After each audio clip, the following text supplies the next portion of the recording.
హగ్గిస్తే వెళ్ళిపోతావా? హగ్గిస్తే వెళ్ళిపోను, పెళ్లి చేసుకొని రూమ్ తీసుకుపోతాం మళ్ళీ. అంటే వదిలేస్తారా ఏంటి నానమ్మాయిని?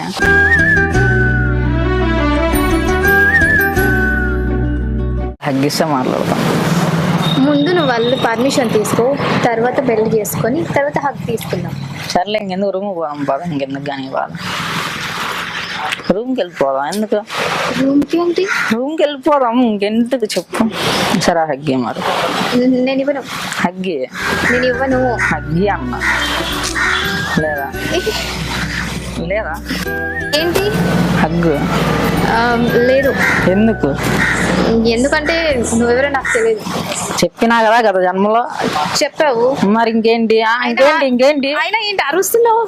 దూరం జరుగు. మరి చెప్పు. మరి ఇంకేంటి? మా డాడీకి తెలుసు. కష్టపడి పువ్వు ఇచ్చిన చూడు, నీలాగా తెల్లగా పువ్వు కూడా.